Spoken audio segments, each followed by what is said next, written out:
안녕하세요. H채널의 한창훈입니다. 반갑습니다. 2019년도 1월 2일 비트코인 및 암호화폐 시황 방송을 시작하겠습니다. 먼저 댓글로 의견과 질문, 정보 공유해 주신 분들에게 다시 한번 감사 말씀을 드리겠습니다. 그럼 바로 이제 시작을 해볼게요. 먼저 이제 그 쉿코인님이 적어주신 내용인데, 이거 원래 어제 제가 영상에서 말씀을 드리려고 했던 건데 어제 좀 너무 영상이 길어져서 제가 이제 오늘 이제 말씀을 드립니다. 그럼 읽어보도록 할게요. 미국이 계속해서 선물 거래에 집중하며 선물 거래소만 런칭하는 이유는 비트코인의 상승을 적극적으로 억제하기 위함입니다. 즉 이전과 다르게 공매도의 영향권 안에 적극적으로 집어넣는 작업만 계속하는 것입니다. 이렇게 되면 달러의 가치가 물론 시간이 지날수록 계속 하락하기는 하지만 바로 그 유일한 권력인 달러의 무한한 발권력을 토대로 시세 조작이 얼마든지 가능해지게 돼 비트코인 대비 달러의 기축성을 더욱 강화하게 됩니다. 금과 비교하는데 금은 수십 년간 실제 진행된 인플레이션에 비해 시세가 많이 오르지 못한 자산입니다. 부동산과 비교하여 그 이유는 바로 선물거래, 숏포지션, 무한 공매도에 의한 바로 이 시세 조작 때문입니다. 아직까지는 비트코인은 실물 경제에 크게 도움을 줄 수 없는 자산이며 여기에 과도하게 돈이 몰리게 되면 현재 추구하는 통화 시스템과 경제에 악영향을 줄 수 있기 때문에 상승의 분위기가 보이면 바로 이 선물 시스템을 이용해 더 적극적으로 오를 수 없게 방어할 것입니다. 즉 영향권 안에 비트코인의 가격을 가두는 것입니다. 그것이 미국의 실제 목적입니다. 산업과 현물 시장을 키우는 것은 실물과의 연동이 기술적으로 보이기 시작하면 그때 움직일 것입니다. 그런 점에서 지금 말씀하신 가격은커녕 당분간 전고점까지도 갈 일은 당분간 없을 것이라고 생각합니다. 부동산에도 같은 얘기가 가능하지만 부동산과 비트코인의 결정적인 차이는 부동산에는 공매도가 없다는 점입니다. 그래서 금이나 비트코인에 비해 더 정직하게 가격이 올라갑니다. 이렇게 얘기를 해주셨고요. 일단은 보니까 일단 좀 그 비트코인에 대해서 약간 비관적인, 그러니까 특히 가격 상승 부분에 있어서 좀 비관적인 입장을 쓰셨는데,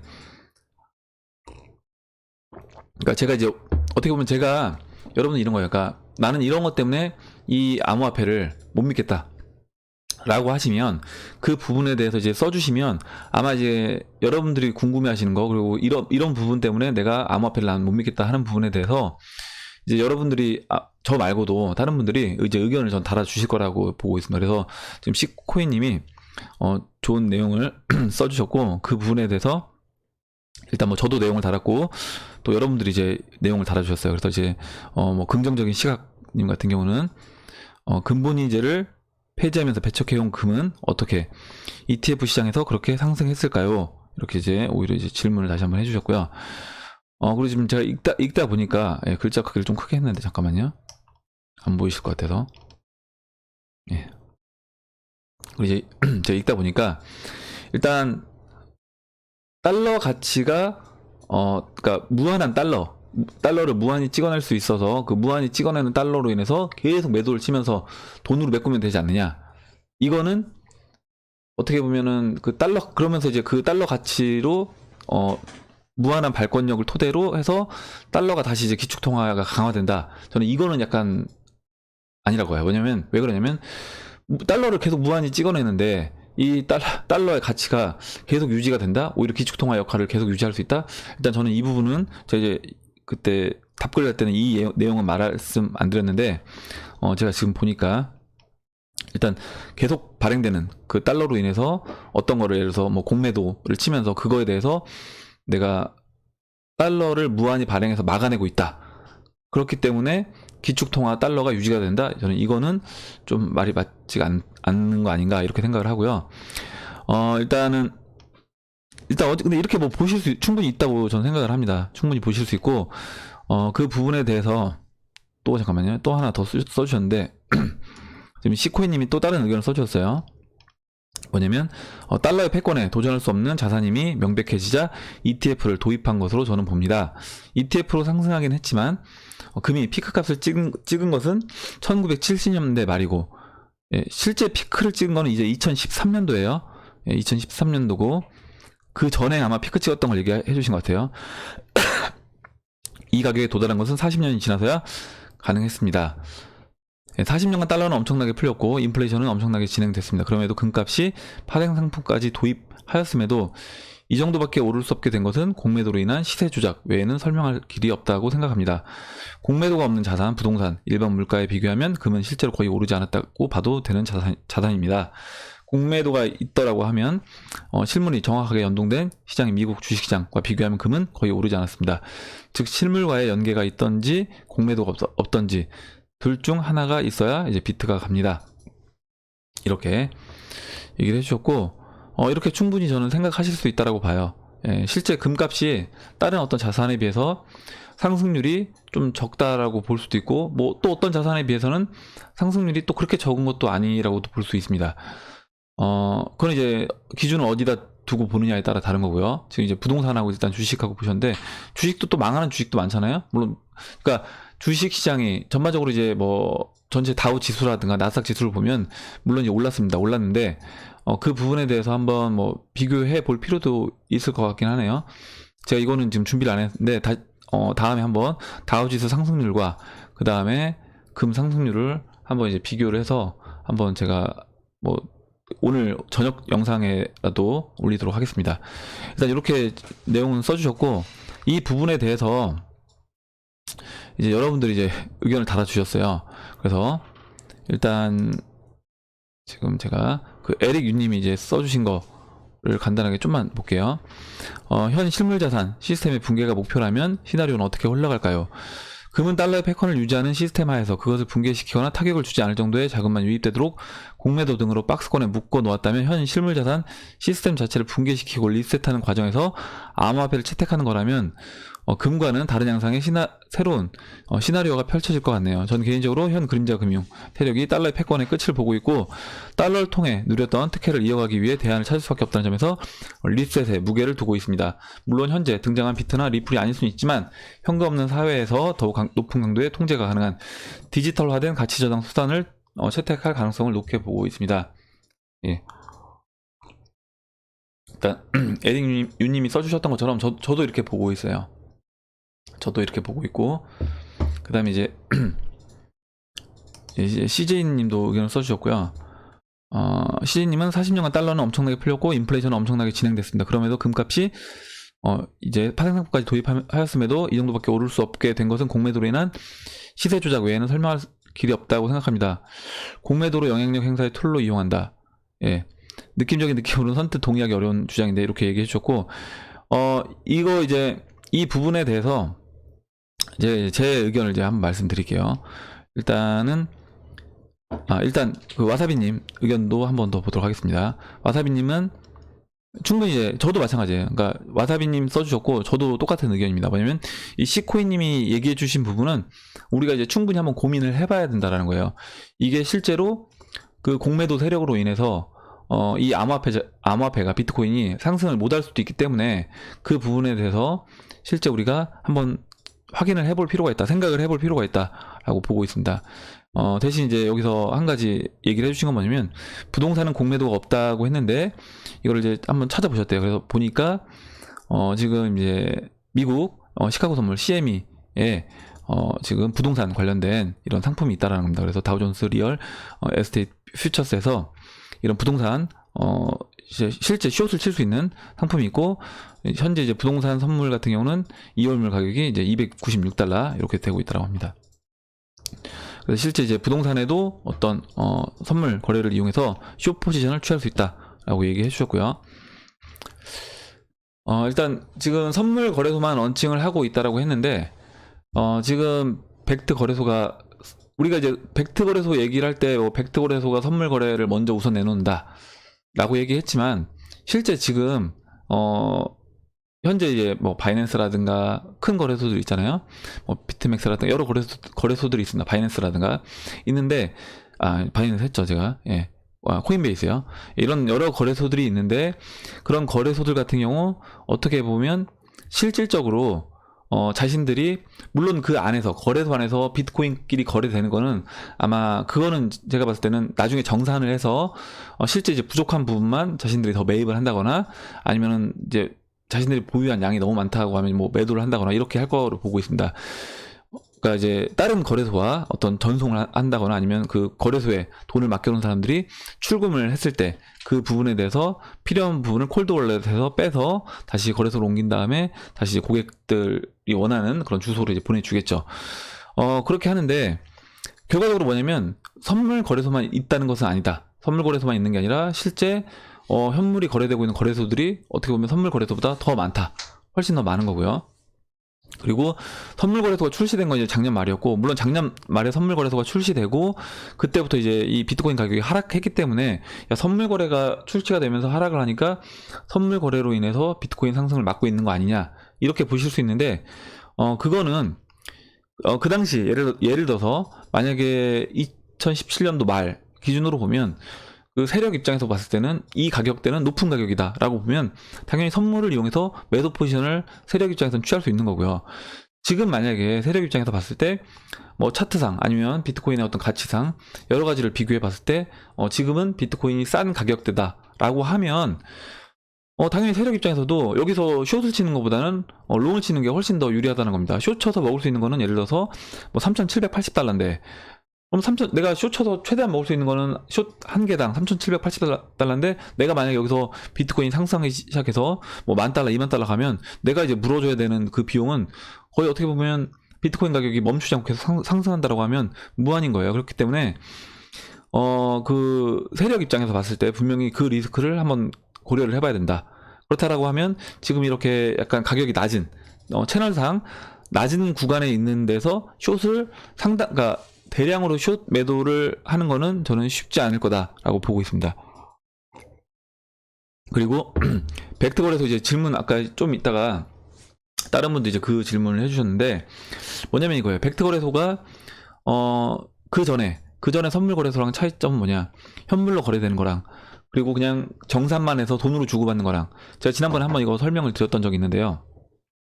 이거죠. 뭐냐면 누군가는 비트코인 선물을 매수하고 누군가는 비트코인 선물을 매도한 다음에 어떤 사람은 이제 비트코인이 만약에 가격이 올랐어요. 그러면 매수한 사람한테 매도한 사람이 돈을 일정 부분 줘야겠죠. 그 해당되는 돈을 줘야 됩니다. 줘야 되는데 그 당시에 그때 그걸 돈으로 그냥 달러로 지급을 해주는 시스템이 지금 시스템인 거고요. 벡터 거래소 같은 경우는 달러로 지급해주는 게 아니라 만약에 오르게 돼서 그 비트코인 선물을 매도한 사람이 매수한 사람한테 비트코인을 지급해줘야 될 때는 실제 비트코인으로 지급을 해줘야 된다라는 겁니다. 그 당시, 그러니까 그때는, 그럼 그게 뭔 차이냐? 차이가 있을 수 있다는 거죠. 왜 차이가 있을 수 있냐면, 이런 겁니다. 만약에 매수자가 내가 달러로 받았어요. 달러로 받았다는 거는 달러를 받은 달러를 가지고 비트코인을 산다는 보장은 없죠. 비트코인을 산다는 보장은 없습니다. 근데 내가 이거를 비트코인으로 받은 사람은 일단 비트코인으로 받아놨기 때문에 이 사람이 이거를 바로 매도를 해서 달러로 처분하지 않는 한 일단은 비트코인이 여기에 묶이는 거예요. 이런 식으로 이제 이게 축적이 되다 보면 사람들이 비트코인을 현물을 받은 사람들이 이 비트코인을 어떻게 보면 물론 이거는 뭐 정확한 데이터가 있진 않지만 홀딩할 수 있는 게 더 많다. 왜냐면 생각을 해보면 내가 돈을 받고 비트코인을 다시 사는 이거는 비트코인을 샀을 때만 해당이 되는 건데 달러를 받고요. 근데 이거를 달러로 받는 게 아니라 비트코인으로 받았을 때는 비트코인을 받은 사람은 일단 물량이 잠기는 거고 여기서 내가 이 사람이 수익을 본 사람이 선물 매수를 통해서 수익을 본 사람이 매도를 하지 않는 이상은 이거는 일단 물량이 여기 잠기는 거다. 이렇게 이제 보셔야 되는 겁니다. 그래서 약간 차이가 있는 거예요. 그리고 그 부분이 이렇게 있다고 보시면 되고 그리고 선물 거래를 이제 혹시 해 보시면 이제 시장의 원리가 있다는 거죠. 뭐냐면 결과적으로 그 세력들은 개인 포지션이 어느 한쪽으로 치우쳐지면 그 치우쳐진 포지션의 반대 포지션을 취해서 그 개인들을 한번 털어내고 갑니다. 그 얘기는 뭐냐면 만약에 작년처럼 불장이 와서 개인들이 상승에 배팅에 너무 많이 몰려있다라고 하면 당연히 세력들은 하방 배팅을 하는 거고요. 숏을 치는 거고요. 만약에 지금처럼 만약에 개인들이 마인드가 야 이거 시장 올라가지 못할 거야 이런 마인드가 강하고 올라올 때마다 숏을 치는 개인들이 많아진다라고 하면 당연히 세력들은 오히려 롱 포지션을 끌고 갈 수 있는 확률이 높다. 물론 이거는 그러니까 세력이 어느 포지션에 지금 있느냐에 따라 다른 건데 아까 제가 말씀드렸지만 비트코인 차트상 그리고 가치적으로도 봤을 때 가치라는 부분은 이 부분이에요. 그러니까 채굴 단가라든가 이런 걸로 봤을 때 거의 웬만한 지금 채굴자들은 다 손해입니다. 손해인 상태에서도 채굴을 하고 있고 일정 진짜 극소수의 채굴자들만 지금 수익인 상태에서 채굴을 하고 있는 거예요. 그래서 그 부분을 고려해 보면 결과적으로 비트코인은 여기서 상승 여력이 더 높다라고 보고 있고, 물론 지금 얘기해 주신 부분처럼 이런 일이 실제 벌어지기도 합니다. 뭐냐면 작년에 이제 삼성증권에서 있지도 않은 이제 주식을 배당으로 그러니까 한 주당 1,000원 배당할 걸 한 주당 1,000주를 배당을 주면서, 그러니까 발행되지도 않은 주식만큼 발행이 되면서 그 이제 매도가 나왔죠. 그러니까 이런 일은 있을 수 없는 거예요. 근데 이제 이런 일이 지금 어떻게 보면 있을 수 있기 때문에 거래소에서도 자신들이 비트코인을 갖고 있지 않은 상태에서 갖고 있지 않은 비트코인을 가지고 거래소가 이거를 어떻게 보면 고객들 매매를 시키고 거기서 그냥 수익만 하고 자신들은 실제 보유하고 있지도 않을 수도 있다는 거죠. 그렇다라고 하면 이게 문제가 될 수 있는 겁니다. 그래서 이번에 이제 1월 3일 내일이죠. 내일 프루프 오브 키 운동이라고 해서 우리가 각자 갖고 있는 그 비트코인을 각자 자신의 지갑으로 옮기자. 거래소에 있는 비트코인을 빼서 각자 지갑으로 옮기자. 이렇게 했을 때 과연 거래소가 진짜 비트코인을 안 갖고 있는 상태에서, 고객들의 비트코인을 안 갖고 있는 상태에서 그렇게 매매를 한다라고 하면 그때는 비트코인이 가격이 폭발적으로 상승할 수 있는 어떤 요인이 작용될 거라고 보고 있습니다. 왜냐면 거래소 입장에서는 줘야 되잖아요. 고객이 요구를 했어요. 내 비트코인 내놔라. 이쪽으로 보내달라. 내 주소로. 했는데 없어요. 그럼 어떻게 해야 돼요? 다른 거래소 가서 사야 되는 겁니다. 다른 거래소 가서 비트코인 사서 고객한테 지급해줘야 돼요. 자신들이 갖고 있는 현금으로 갖고 있는 돈을 비트코인 사서 보내줘야 되는 거예요. 근데 그게 이제 일순간에 1월 3일날 동시다발적으로 전 세계에서 딱 벌어진다고 하면 그때 비트코인 가격이 오히려 이제 상승할 수 있다. 그래서 1월 3일날 이 운동을 하자라고 이제 제안을 했고, 실제 이제 이런 일이 발생됐을 때, 근데 이제 이게 진짜 단합돼서 다 할 수 있는지 그게 이제 중요하긴 한데, 그렇게 됐을 때는 이제 매도한 세력 입장에서 한 방에 정리가 될 수도 있는 거예요. 거래소가 숏을 쳤다거나 아니면 갖고 있지도 않은 거래소가 갖고 있지도 않은 상태에서, 그러니까 자신들 언제든지 지금 비트코인 가격이 계속 떨어지고 있으니까 그냥 돈으로만 갖고 있다가 고객이 달라고 할 때만 비트코인을 좀씩 사서 주는 이런 거래소들 한 방에 된통 당할 수도 있다 라고 보고 있습니다. 그래서 지금 얘기해 주신 부분을 우리는 충분히 한번 고려를 해봐야 될 것 같다라고 이제 말씀을 드리고, 그리고 이제 마지막으로, 현재 달러의 가치는 4% 정도 가치 정도가 남은 상황인데, 결국에 이제 앞으로 올 다음 위기 상황에서 달러를 그만큼 풀어내서 극복을 한다라고 하면 달러 가치는 결과적으로 0으로 갈 거다. 그래서 이제 현재 달러를 중심으로 한 신용화폐 시스템 이 저는 정리가 될 필요가 있다라고 보고 있는 겁니다. 어떤 분들은 이렇게 얘기를 하세요. 뭐냐면 2008년도도 그 벤 버냉키가 돈을 풀어서 그 경제 위기를 극복한 것처럼 2018년도 별거 있냐? 어차피 신용화폐인데 돈 풀어서 또 달러 찍어내서 경제 위기 극복할 수 있다라고 얘기하시는 분들도 있는데, 이거는 저는 쉽지 않을 거다라고 보고 있는 겁니다. 그래 쉽지 않을 것으로 보고 있고, 2008년도 때 채권 흐름과 지금 채권의 흐름은 달라졌다. 그때 금리 상황과 지금 2008년도는 여지가 있었던 거예요. 그러니까 금리를 내려서 채권 가격을 어느 정도 유지하면서 그 미국 국채 가격을 유지하면서 할 수 있는 여지가 있었던 그런 금리였는데, 지금은 이제 그런 여지가 없다라고 보는 겁니다. 저는 여지가 없고 그 90년에 오는 그 사이클이 저는 이미 완료가 됐다라고 보고 있기 때문에 2008년도랑은 저는 상황이 다르다고 보고 있어요. 그래서 실제 2008년도랑 똑같다고 보시는 분들이 있는데, 그 부분에 대해서 사실 저는 다르게 보고 있는 겁니다. 그리고 이제 지금 와사비님이 또 다른 얘기를 해주셨어요. 비트코인 이제 실물로 결제하는 시스템의 의미가 큽니다. 특히 은퇴연금 시장에도 출시할 계획이라고 하고, 커스터디, 토탈 서비스의 해킹 대비 보험까지 제공되는 NSY 사장의 와이프님, 나스닥이죠. 그 사장이 더욱 기대가 됩니다. 미국 내 은퇴연금 시장이 2014년에만도 23조 달러였습니다. 직장에서 들어주는 401k 등이나 소상공인 IRA를 통해서 미국인들은 은퇴용 장기 투자를 하고 있습니다. 보통 59.5세 되기 전에 찾으면 벌금이 있어서 노후 자금으로 펀드 교체만 하며 펀드 관리를 하는데 아직까지 효과적으로 비트나 대형 알트에 투자할 수 있는 여건이 형성되어 있지 않습니다. 만일 피델리티 같은 대형 은퇴연금 관리 회사에서 자체적으로 이런 비트 펀드를 만들거나 그 ETF 상품 같은 거겠죠. 어떻게 보면 팩트를 통한 상품을 올리면 이런 대규모 은퇴연금 자금 일부만 들어와도 엄청날 듯 합니다. 23조 달러에서 어떻게 보면 10%만 들어와도 2조 달러예요. 2조 달러. 2조 달러면 2천조죠. 2천조이기 때문에 어마어마한 돈인 겁니다. 예, 23조 달러면 거의 미국 지금 현재 이제 미국 정부의 이제 빚과 거의 이제 비슷한 그런 돈이에요. 그런 상황이 되면 이들은 장기적 롱 포지션이라서 매도 쪽 비트 물량을 지속적으로 흡수할 듯. 왜냐면 일을 해서 버는 돈, 은퇴 자금이 계속 들어올 때마다 이거는 일정 부분은 계속 이 포트폴리오에 담는 거예요, 비트를. 그렇다라고 하면 비트 물량이 계속 지속적으로 잠기는 거죠. 실제 이제 그 401k가 나오면서 어떻게 보면 미국 이제 다우 지수가 본격적으로 이제 상승 랠리로 이제 갔다라고도 보고 있는 분들이 많기 때문에 저는 만약에 이제 이 자금에서 일정 부분 비트 쪽으로도 자금이 들어온다라고 하면 굉장히 이제 저는 큰 역할을 할 거다라고 보고 있습니다.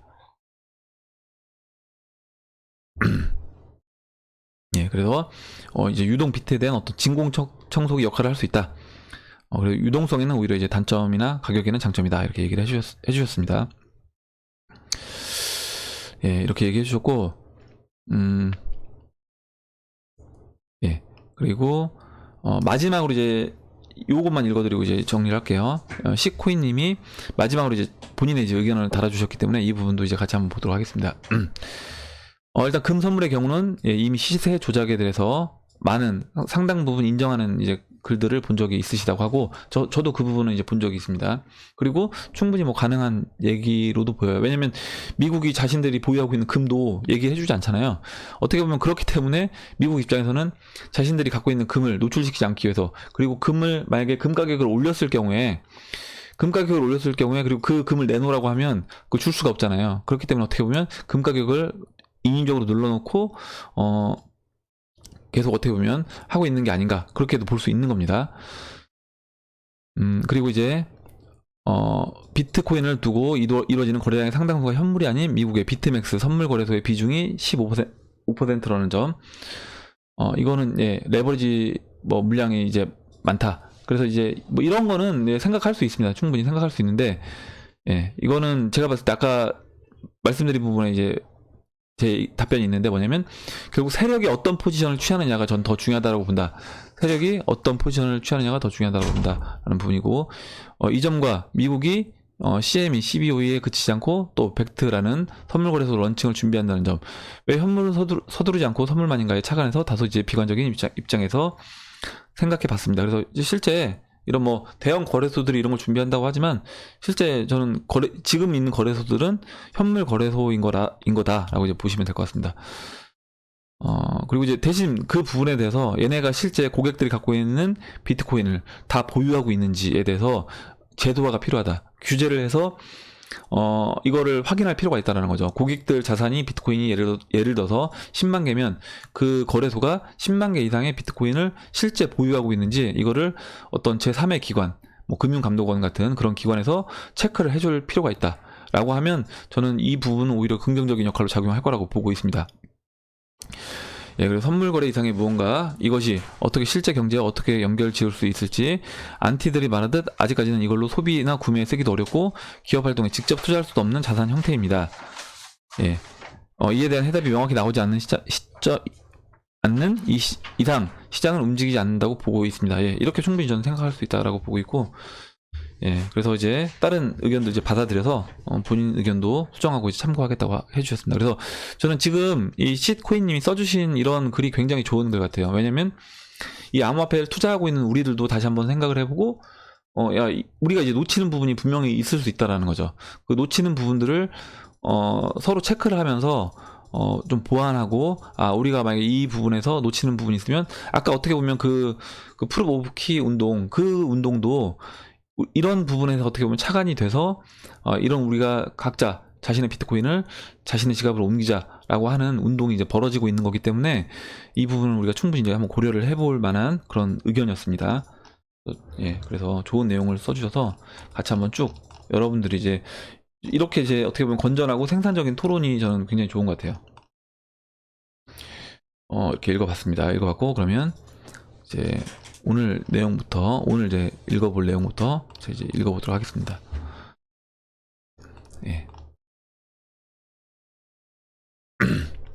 큰 보름달님이 왜 이제 비트코인 마켓에서만 차트를 보여주냐, 원화마켓 차트도 분석을 해달라 이렇게 얘기해 주셨는데 일단은 제가 원화마켓에서 보지 않는 이유, 뭐 이유가 특별히 있다라기보다는 비트코인, 그러니까 알트코인들을 BTC 마켓에서 보는 이제 습관을 들이시는 게 여러분들이 좀 기준점을 잡는데 유리하기 때문에 제가 그렇게 이제 보여드리는 거예요. 그러니까 아마 이제 불편하실 겁니다, 분명히. 왜냐면 제가 계속 뭐 사토시 가격으로 얘기하고 뭐 0.07, 뭐 0.03 이렇게 얘기하니까 우리가 정수 개념으로 좀 뭔가 인식이, 그러니까 얘기를 해줬을 때 빠르잖아요. 뭐 1,000원, 300원, 뭐 200원 이렇게 얘기해 주셨을 때 직관적으로 이해가 되실 텐데 자꾸 0.015, 뭐 0.035 이런 식으로 얘기하니까 아마 좀 이해하기 힘드셔서 아마 이렇게 얘기하실 건데 근데 원화 시장으로 보다 보면 여러분들 이제 알트코인 갖고 계실 때 나중에 알트코인의 고점을 예상하기가 쉽지 않아요. 그래서 나중에 이제 알트코인을 내가 여러분들이 매도할 타이밍을 원화로 매도를 한다고 하더라도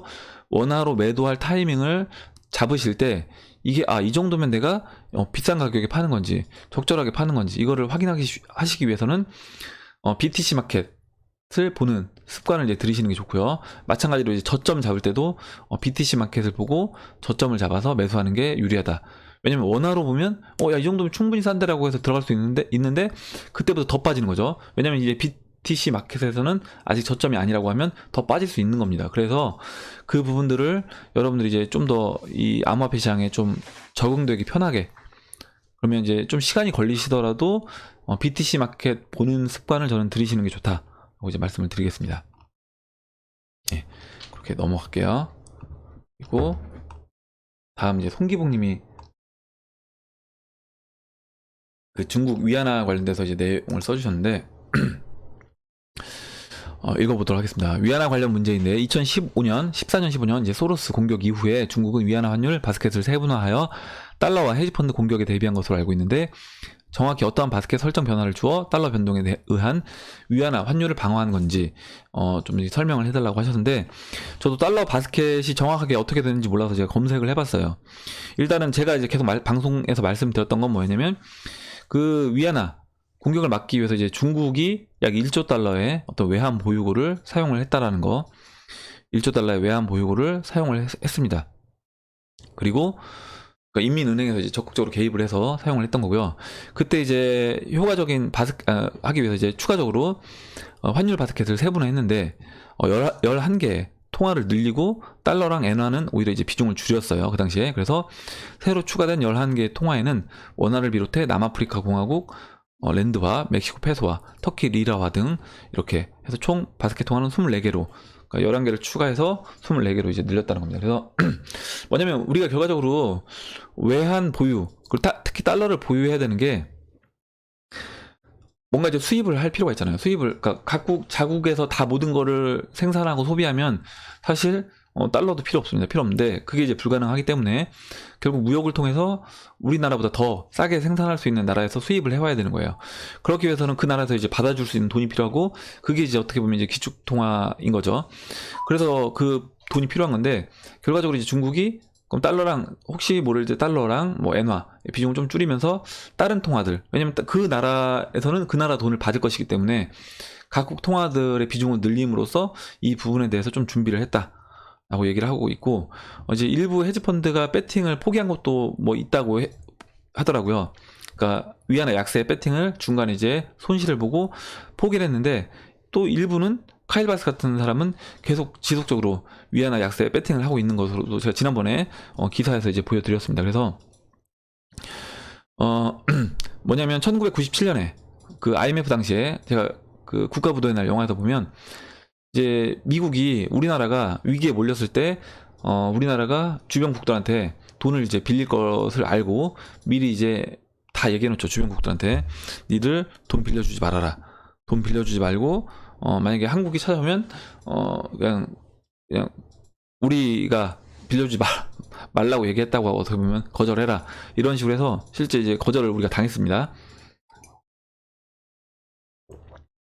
그래서 그 부분을 보면 저는 중국도 이제 마찬가지라고 보고 있어요. 만약에 실제 이제 중국이 그 7위안을 넘어가게 돼서 중국이 다급해지게 되고 기존에 이제 어떤 자신들이 보유한 외환 보유고를 어느 정도 소진되게 되면 그때 당시에는 아마 미국이 주변에 다 미리 사전 작업을 해놨을 거다.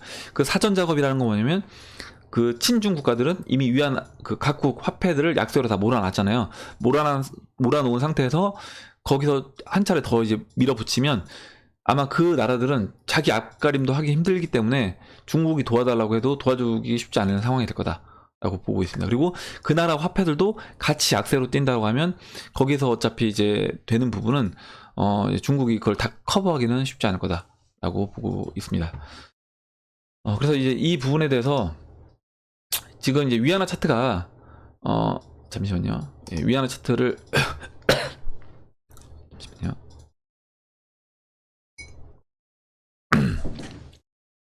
예, 위안화 차트를 제가 보여드리면 요즘 조금 내려왔어요. 그러니까 위안화가 약간의 강세로 갔는데 뭐 내려왔다라고 해서 지금 추세를 완전히 돌릴 만큼 내려오지는 못했습니다. 지난번 거의 이제 7위안까지 근접을 했다가 제가 한 차례 이제 급락이 나오고 여기서 지금 수렴을 하다가 약간 아래로 지금 꺾인 상황인데 꺾인 상황인데 추세를 완전히 이제 이탈하면서 위안화 강세로 가고 있는 건 아니다. 아직까지도 그냥 그 6.8 위안하고 이제 7위안 사이에 계속 머물러 있는 그런 상태로 보시면 될 것 같고 지금 보시면 잠시만요. 주봉으로 보여드릴게요. 지금 이렇게 중국 이제 위안화를 보시면요.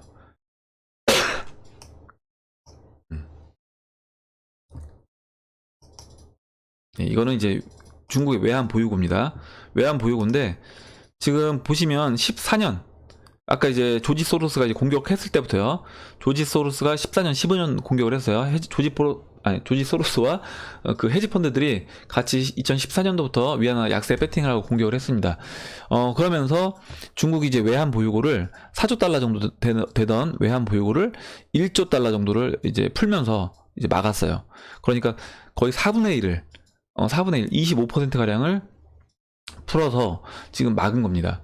막은 건데 어떻게 보면 상당량을 소비를 한 거예요. 상당량의 외환 보유고를 소진을 했고 결국에 이제 2014년부터 2015년까지 이렇게 위안화 약세로 갔었죠. 약세로 갔다가 2017년에 다시 약간의 위안화 강세로 갔다가 다시 이렇게 돌아선 겁니다. 그래서 지금 저는 이제 지금 이 차트 모양이 제가 원화 차트로 우리나라 1997년도와 거의 지금 흡사한 위치에 있다.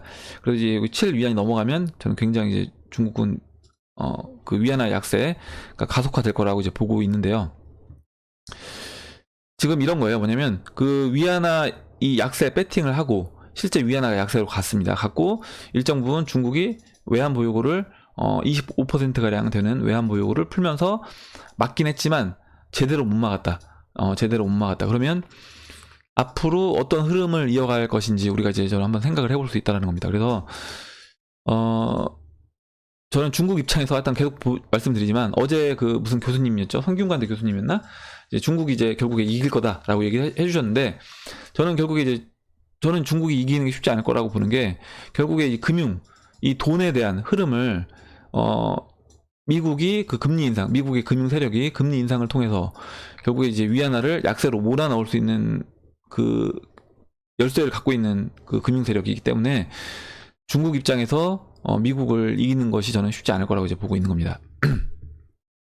예, 그래서 이제 요 얘기를 한번 같이 읽어봤어요. 그리고 다음 내용 보도록 하겠습니다. 저스티스 린님이 이제 내용을 이제 공유해 주신 게 있어서 같이 보도록 할게요. 예, 이건데 그 뭐냐면 벡트걸에서 이제 블로그래요. 그래서 제가 보니까 내용이 이제 괜찮아서 같이 여러분들하고 이제 공유하면 좋을 것 같아서 보도록 하겠습니다. 첫 번째 지금 켈리 레플러 이 여자분이 지금 아까 그 나스닥 그 회장 사모님이신 거잖아요.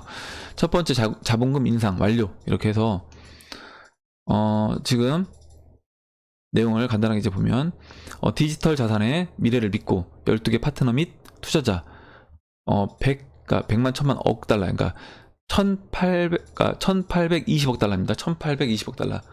네, 1820억 달러. 100만 천만 그러니까 죄송합니다. 그러니까 1000억 달러. 100만 천만 억이니까 1000억 달러가 아니죠. 예, 죄송합니다. 이게 죄송합니다. 1억 8천만 달러니까 1억 8천만 달러니까 우리 원화로 1달러가 1000원이라고 했을 때 1800억 정도를 지금 투자를 유치를 했다는 겁니다.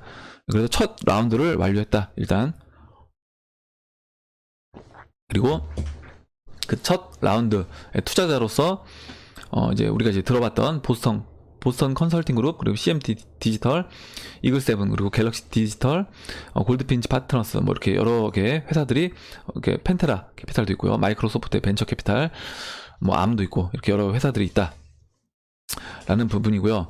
그래서 제가 이제 어제 이 벡터거래소 관련된 부분도 이제 말씀을 드렸잖아요. 뭐였냐면, 지금 벡터거래소의 그 상품 개발 뭐 관련된 어떤 인력들, 중요 인력들 3명을 뽑아서 지금 준비를 작업을 하고 있다라는 그런 내용이었습니다. 그래서 뭐 이런 벡터거래소가 계속 연기가 되니까 걱정하시는 분들이 있는데 실제 일을 계속 이렇게 저는 진행 중에 있다. 실제 일을 계속 진행 중에 있고 제가 어제 말씀드렸던 것처럼 지금 보면 투자자들도 이렇게 있어요. 투자자들이 거의 1800억 정도 되는 큰 돈을 지금 거의 2000억 될 것 같은데 투자를 해놓은 상태입니다. 해놓은 상태에서 이들이 지금 만약에 돈은 투자가 됐는데 일을 안 하고 계속 준비만 하고 있겠다라고 하면 저는 투자자들 입장에서도 이거는 야 빨리 니들 준비했으면 빨리 오픈해서 일 진행해라 할 거라고 보고 있기 때문에 조만간에 저는 이 벡터거래소는 오픈할 거라고 이제 보고 있습니다. 그래서 뭐 1월 연기해서 또 연기되는 거 아니냐 걱정하시는 분들 많은데 물론 연기될 수 있습니다. 연기될 수 있는데 연기됐을 때는 벡터거래소도 그만큼 손해인 거예요. 그만큼 손해이기 때문에 이 연기가 계속 미뤄질 수는 없다. 라고 이제 보고 있습니다. 그래서 이거 한번 제가 이 링크를 지금 이 댓글을 보시고 오늘 제가 영상에 이 링크를 다시 한번 걸어 놓을 테니까 여러분들도 한번 참고해 보시면 좋을 것 같습니다. 그리고 다음 보도록 할게요. 다음은 다음은요. 굉장히 이제 많은 분들이 글을 써주셔서 잠시만요. 지나갔네요.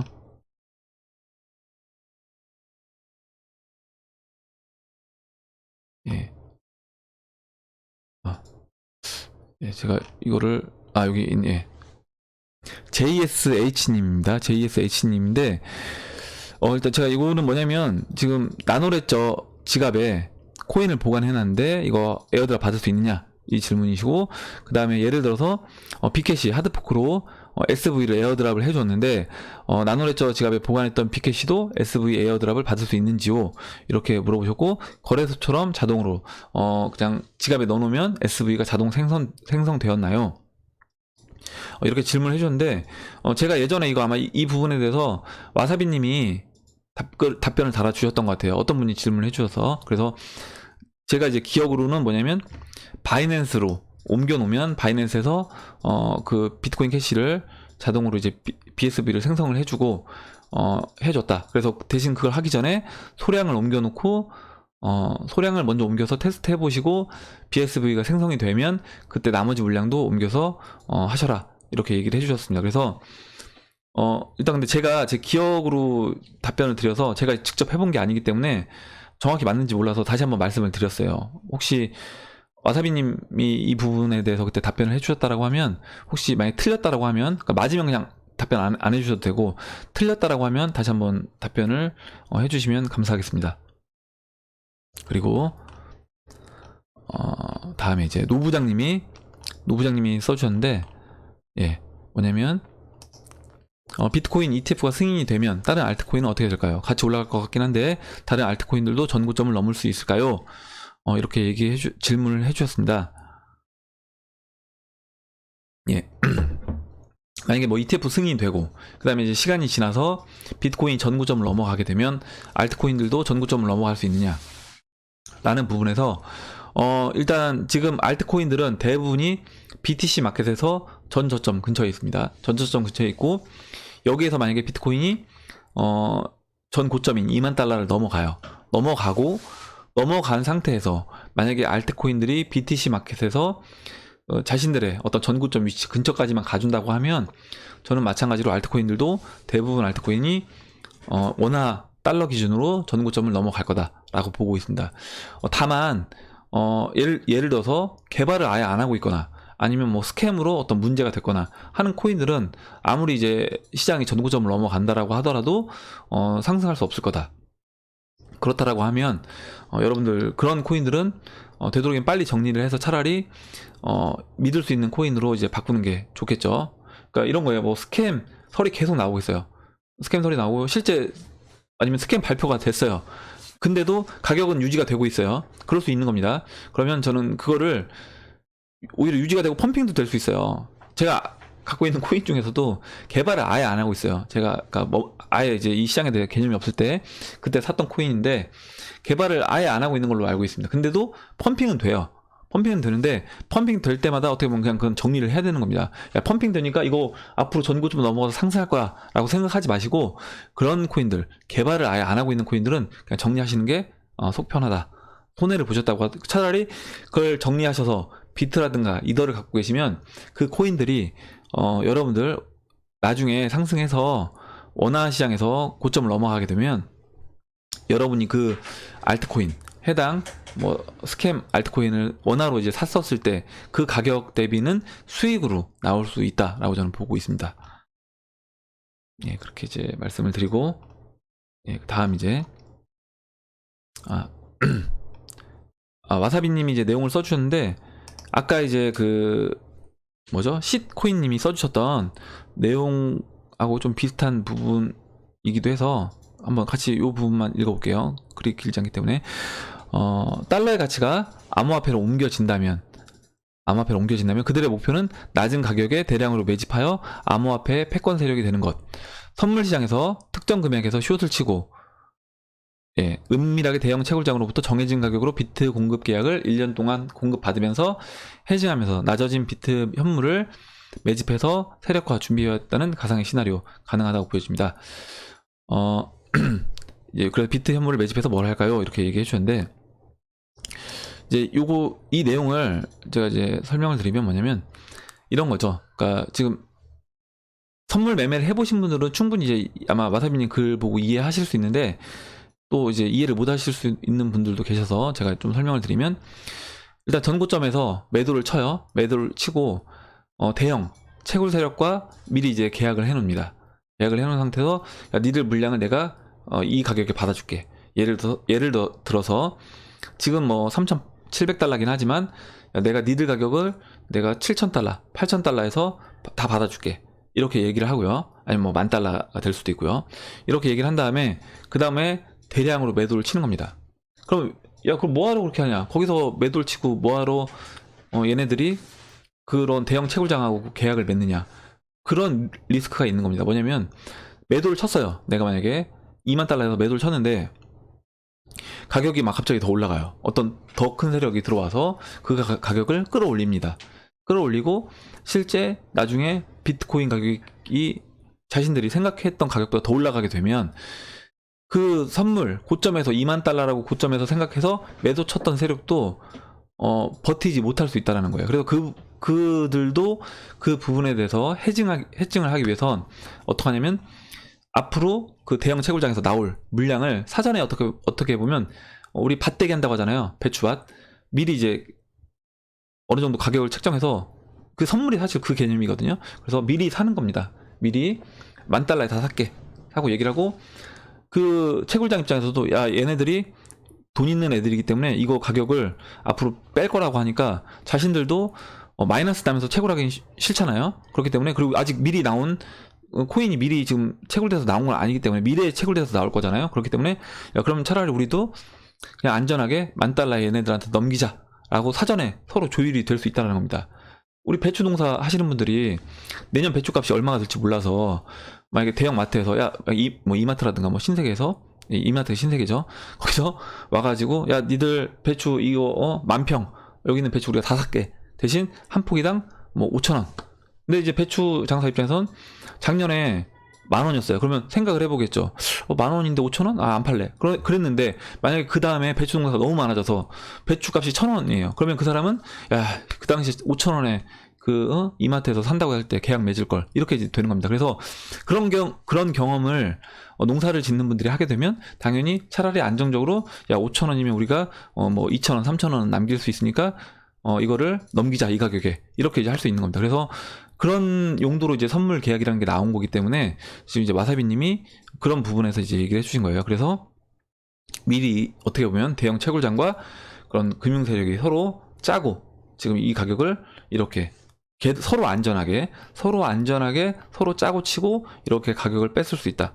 서로 이득인 거죠. 예, 그래서 예, 이렇게 이제 됐고 요거 내용을 그래서 한번 읽어봤습니다. 다음 내용 볼게요. 다음 내용은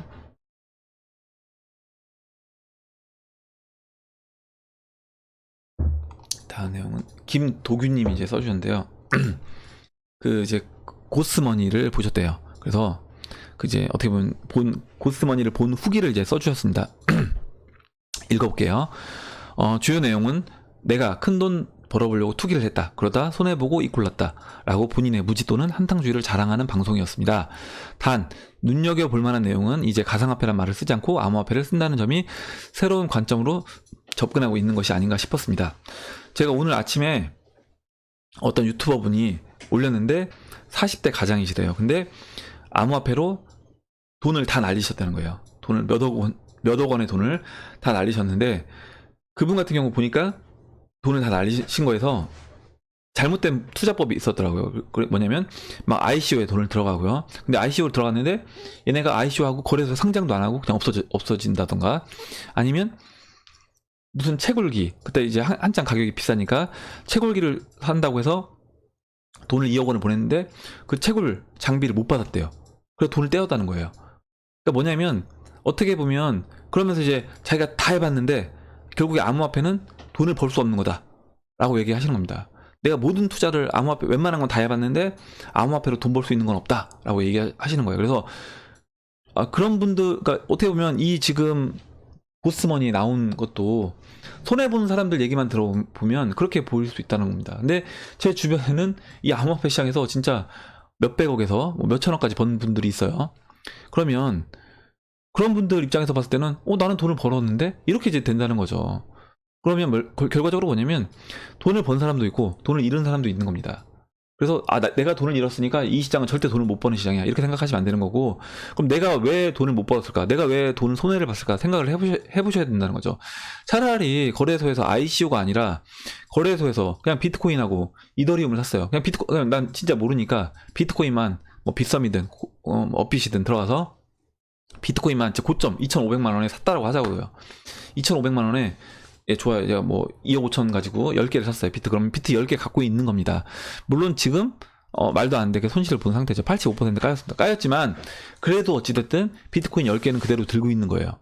이 상태에서 만약에 시장이 다시 상승해서 암호화폐 비트코인이 뭐 3천만 원, 4천만 원, 1억 원 가면 그분은 비트코인 10개 들고 만약에 비트코인 1억 가면 10억인 거잖아요. 그럼 손해본 거예요? 손해본 거 아닙니다. 아닌데 투자 방법 자체가 리스크가 큰 시장임에도 불구하고 거기서 또 리스크가 크게 투자를 했고 내가 이제 뭐 채굴기를 한다라고 하더라도 그 채굴 사업도 과연 이 채굴 사업이 지금 타이밍에 채굴하는 게 진짜 안전한 건지 그런 부분을 다 따져봐야 되는 거고요. 그 채굴기 업체에 돈을 보낼 때도 당연히 어떤 안전장치가 준비가 되어 있어야 된다는 겁니다. 그래서 어떻게 보면 여러분들 거래소에 암호화폐 많이 두시지 말고 자신 그 나노레저에다 옮겨 놓으라고 이제 얘기하는 부분도 어떻게 보면 이제 그런 부분인 거예요. 예. 어디까지 얘기하다 갑자기 이 얘기를 했는지 모르겠는데, 예. 예. 이제, 그래서 읽어보겠습니다. 암호화폐뿐만 아니라 주식, 부동산, 채권 등 수익을 창출하는 데 있어 아무런 지식 없이 분석 없이 투기를 해서 돈을 벌려고 한다면 인생을 날로 먹으려 한 것밖에 안 되고, 이렇게 해서 돈을 벌 것 같으면 세상에 부자가 넘쳐나겠죠. 맞습니다. 그러니까 제가 아까 말씀드렸지만 오늘 제가 아침에 그 본 영상에 있는 그 40대 그 가장분도 마찬가지인 거예요. 충분히 내가 큰 돈을 넣기 전에는 준비를 해야 된다는 겁니다. 공부를 하셔야 되고. 그래서 이제 강의료를 지불한 거라고 생각하시고 앞으로 이제 더 공부를 해서 하시겠다. 김도규님이 이제 이렇게 써주셨고, 언론이 이만큼 이제 관심을 보인다는 거는 좋은 부분이다. 이렇게 이제 써주셨어요. 그리고 이제 이충희님이 이제 질문을 해주셨는데, 블록체인 암호화폐 기술이 먼저 갈까요? 가격이 먼저 갈까요?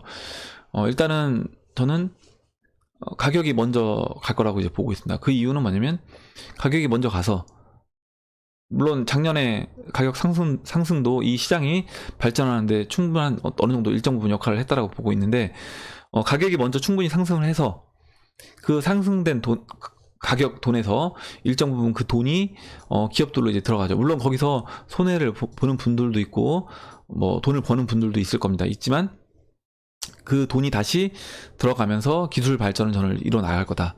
그러니까 처음에는 먼저 어떻게 보면 비전만 보고 먼저 시장이 먼저 저는 가격이 움직일 거다라고 보고 있습니다. 이거 어디까지 개인적인 제 의견이에요. 그리고 예. 비트왕 김정은님이 친히 이렇게 김정은님이 댓글을 달아주셨습니다. 그러니까 비트왕이래요. 예, 비트왕 김정은님이 써주셨는데 비트를 많이 갖고 계신가봐요. 금은 원유 같은 경우엔 전 세계 어디에서나 추출 가능하고 독과점 형태가 아니라서 토크나이징 자체가 힘들지 않을까 생각해 봅니다. 그러니까 어제 이제 그 얘기했던 부분하고 같이 이제 연결해서 보시면 될 것 같아요. H채널님 말씀대로 이 분야를 리딩하는 회사가 빨리 나와야 할 텐데 말이죠. 토크나이징 외에 운송, 보험, 설비 등등 쉽지만 않은 분야라고 확실합니다. 그래서 애초에 이런 그 분야에 특화된 기업, 전통업계 사람들과의 협업, 그리고 강력한 백그라운드 아니면 손조차 못 대는 분야가 있다. 그러니까 좋은 얘기를 해주는데, 결과적으로 우리가 모든 자산들이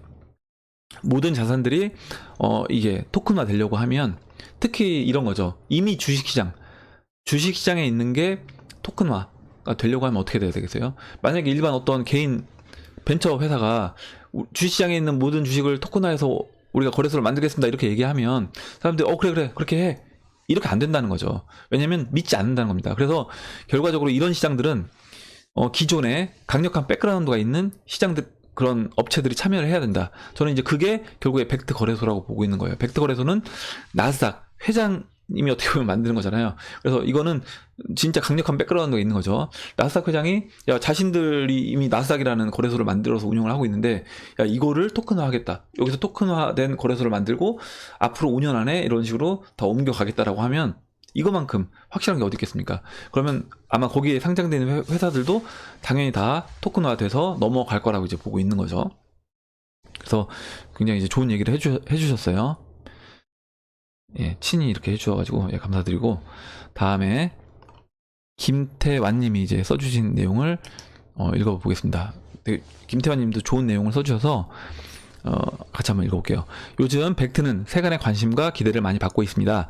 여러 가지가 있겠지만 현물 기반 선물 투자라는 점이 투자자들의 기대를 받고 있는 이유가 되는 것으로 알고 있습니다. 그런데 에리스X라는 거래소도 비슷한 현물 기반 플랫폼을 출시한다고 하며 피델리티와 나스닥 등에서 투자를 받았다고 하는데 이에 대해서는 관심이나 정보, 오픈 일자 같은 게 별로 없어 질문을 드립니다. 그래서 제가 이제 저도 몰랐어요. 에리스X라는 게 있는지. 그래서 이제 이 사이트를 들어가 보니까 실제 이 erisx.com에 들어가 보면 이 회사가 준비를 하고 있더라고요. 준비를 하고 있고 이제 올해 아마 본격적으로 이 시장에 들어올 거라고 이제 보고 있습니다. 그래서 보면 파트너도 비트메인도 들어가 있고요. 그 다음에 CBOE도 들어가 있고 디지털 커런시 그룹 들어가 있고 시카고 트레이딩 컴퍼니, 나스닥, 피델리티. 그러니까 우리가 알만한 기업들이 굉장히 많이 있어요. 그래서 벤테라도 또 다른 하여튼 여러 회사들이 이렇게 있습니다. 판테라도 있었고요. 그래서 지금 이렇게 전략적 파트너로 굉장히 좀 굵직굵직한 회사들이 있는 이런 거래소가 또 이제 준비 중이라는 거죠. 그게 에리스X였고, 지금 이제 김태환님이 알려주셔서 저도 이제 처음 찾아봤습니다. 찾아봤고, 이 회사에서 지금 이렇게 이제 2019년 1분기부터 CFTC 미국 상품 선물 거래위원회에서 DCO 승인을 받을 것으로 예상된다. 제가 찾아보니까 검색을 해보니까 이 DCO라는 게요, 그 청산 절차를 얘기를 하는 거예요. 예, 청산 절차를 얘기하는데, 그러니까 이런 거죠. 파생 상품 교환에서 청산 기관을 시작한다는 계획을 발표했다. DCO가. 그래서 LSX가 이런 상품을 만들고 청산할 수 있는 일들을 하고, 이런 옆에 그 파트너 회사로서 이런 회사들이 있다라는 부분이고요. 그리고 1분기에 승인을 받을 걸로 예상이 된다. 그리고 2019년 2분기에는 이런 지점 계약을 체결하고, 그리고 선물 계약을 체결할 것이다 라고 얘기했고, 이 회사가 보니까 2010년에 만들어졌어요. 에리스 익스체인지라고 해서 현금 결제형 스왑 선물을 제공하기 위해 설립이 됐대요. 그리고 재작년이죠.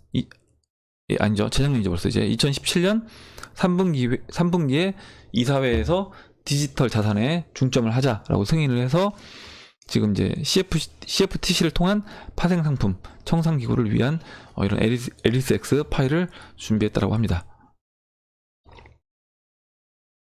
그래서 보니까 이 에리스X도 이제 올해 1분기부터 이제 준비를 해서 진행이 될 거라고 이제 보고 있습니다. 그래서 올해 아마 오픈할 건데 정확한 날짜는 모르겠어요. 저도 이렇게 얘기를 해주셨고, 그리고 다른 이제 또 질문을 해주셨는데요. 기관 자본 진입의 안정성만 보장할 수 있는 거래소가 생긴다면 굳이 현물 기반이 아니더라도 암호화폐 상승에 도움이 되는 것은 아닌가. 예, 저는 그렇게 보고 있습니다. 기관들 자본이 들어오면 현물 기반이 아니어도 상승에 도움을 전 줄 거라고 보고 있어요.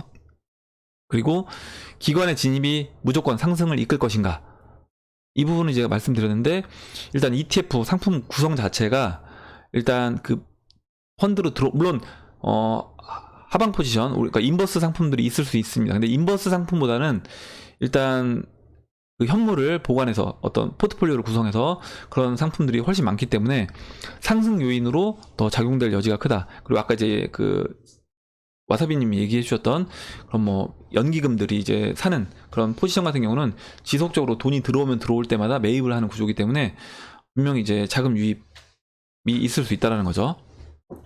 그리고 현물 기반이 선물 상품이 암호화폐 하락보다 상승에 더 힘을 실어줄 다른 이유가 있는지, 그 부분은 이제 아까 제가 말씀드렸습니다. 예, 말씀드렸으니까 따로 이제 이건 말씀드리지 않을게요. 그리고 이제 걱정되는 부분은 백태 출시가 무조건 상승을 불러올 거라고 많은 사람들이 기대하는 것이 걱정이 됩니다 라고 얘기해 주셨는데, 만약에 저는 이렇게 보고 있어요. 만약에 벡트가 오픈되기 전에 시장이 먼저 상승을 크게 해주면 오히려 오픈 당일에 빠질 수도 있다. 무슨 얘기냐면, 앞으로 1월 24일 날 벡터거래소 오픈해서 그 전까지 시장이 막 상승을 해서 뭐 7,000달러 넘어가고 뭐 8,000달러까지 육박해서 상승을 해요. 그러면 벡터거래소 오픈에 맞춰서 오히려 한번 크게 눌러줄 수 있다. 크게 눌러줄 수 있다라고 보고 있고, 그렇지 않고 지금 이 가격대에 있다라고 하면 저는 벡터거래소 오픈하면 오히려 이제 그때는 상승적인 상승 요인으로 작용이 될 거라고 보고 있습니다. 예. 그리고 파주 승부사님이 이제 써주셨는데요. 예전 상승 때는 제재가 없었는데 지금은 절대 예전만큼 못 올라갑니다. 수만 가지 찬양글로 꼬시는 유튜브 영상이 많은데 결과적으로 개박살났고 가상화폐 투자는 망하는 지름길이라고 봅니다. 예, 이렇게 써주셨는데 뭐 이렇게 보실 수 있습니다. 보실 수 있고, 이제 제가 그 파주 승부사님이 써준 글을 제가 읽은 이유는 일단은 제재가 있기 때문에 상승하지 못한다라고 보시는 부분 때문에 이제 말씀을 드리려고 했는데, 어떤 분들은 제재가 있어서 못 올라갈 거라고 보시는 분들도 있지만요, 저 같은 경우는 제재가 있어야지 올라갈 거라고 보는 겁니다. 왜냐면 규제를 해줘야지 기관들이 들어올 수 있고 대중들이 들어올 수 있는 거예요. 규제가 없으면 기관들이 들어올 수 없는 겁니다. 아까 제가 말씀드렸잖아요. 뭐냐면 거래소에 비트코인이 얼마 갖고 있는지도 모르는 상태에서 기관들이 들어올 수 없다는 거죠. 그러면 그 부분에 대해서 커스터디 서비스, 그러니까 보관 서비스가 정확하게 되고, 실제 이 거래소가 고객들의 비트코인을 제대로 다 갖고 있는지, 이 부분을 정확하게 규제화해서 확인해주는 어떤 그런 감독기관이 있어야 된다. 그러면 사람들이 믿고 이제 투자할 수 있는 거예요. 근데 그런 게 해결이 안 되면 투자를 못 하는 겁니다. 그래서 오히려 저는 규제가 있어야지 이 시장이 상승 요인으로 작용될 거다라고 보고 있어요. 그리고 잭 오본트라고 읽어야 되나요? 잭 오본트님이 써주셨는데 트레저 코인, 어제 이제 어떤 분이 물어보셨던 그 트레저 코인이 신일 코인 같은 다단계 코인이래요. 그래서 하지 마시라고 얘기해 주셨습니다. 그래서 혹시, 그러니까 제가 어제 보기에도 약간 그런 느낌은 들긴 했어요. 뭐 금은 이런 걸로 해가지고 보물 가지고 뭐 한다라고 했을 때, 제가 그래서 어제 일단 이런 코인은 그러니까 사기일 확률이 높다라고 말씀만 드렸는데, 아마 이제 알고 계시나 봐요, 이 코인에 대해서. 그래서 신일 코인 같은 코인이니까 하지 마시라고 이렇게 얘기해 주셨습니다. 그리고 마지막으로, 마지막 읽어드릴게요. 쌤 신님이 써주셨는데, 미국 유튜버분들은 비트코인 방송과 한국 유튜버분들 차이가 크대요. 뭐냐면 한국 유튜버분들은 약간 긍정적으로 많이 치우쳐 있고요. 미국 유튜버분들은 약간 어떻게 보면 뭐 부정적으로 보는 분들이 많은가 봐요. 그래서 저는 이제 양방향을 다 열어놓고 시청하고 있는데, 그 보는 시각이 달라서 좀 흥미롭게 생각한다 이렇게 얘기해 주셨고, 그래서 제가 한번 어떤 영상인지 저도 한번 보고 싶어서 여쭤봤는데 이런 거예요. 뭐냐면 여러분들도 이 암호화폐 시장에 대해서 부정적인 사람들의 의견도 오늘 제가 한 2가지 정도 부정적으로 이제 보시는 분들, 좀 비관적으로 보시는 분들 글도 제가 오늘 읽어드렸습니다. 그 읽어드린 이유가 사실 이런 부분이에요. 우리가 왜 이거를 만약에 부정적으로 보고 이 시장이 못 갈 거라고 하면 왜 이걸 못 갈 거라고 봐야 되는지, 그 이유를 알아야 되잖아요. 그래서 이 시장 참여자들이 뭐가 문제이기 때문에 이 시장에 못 참여를 하고 있는지, 그러니까 대중들이 그런 부분을 한번 생각해 볼 필요가 있고, 그래서 여러분들도 마찬가지로 누군가 이제 어떤 부정적인 얘기를 했을 때 귀 막고 그것도 안 들으려고 하지 마시고, 왜 이 사람이 이 시장에 대해서 부정적으로 보고 있는지 들어볼 필요가 있다. 그 사람이 어떤 근거를 가지고 얘기를 한다라고 하면, 그렇게 얘기를 하고, 오늘은 이제 이 댓글을 마지막으로 이제 마무리를 하려고 합니다. 2019년도 아직 익숙하지 않네요. 2019년도 1월 2일 비트코인 및 암호화폐 시황방송 일부를 마치도록 하겠습니다. 댓글로 여러분들 의견과 정보, 질문 써주신 분들한테 다시 한번 감사 말씀을 드리고요. 오늘 이제 영상에서도 여러분들 궁금하신 거, 그리고 여러분들도 다양한 의견, 오늘 영상과 관련이 없어도 상관이 없습니다. 다양한 의견, 뭐 경제 관련된 얘기도 좋고요. 다양한 의견 써주시고 정보도 같이 공유해 주시면 제가 다음 시간에 여러분들하고 또 다시 이제 공유해보는 시간을 가져보도록 하겠습니다. 여러분 도움이 되셨다면 좋아요와 구독 버튼, 그리고 알림종 버튼을 눌러주세요. 감사합니다.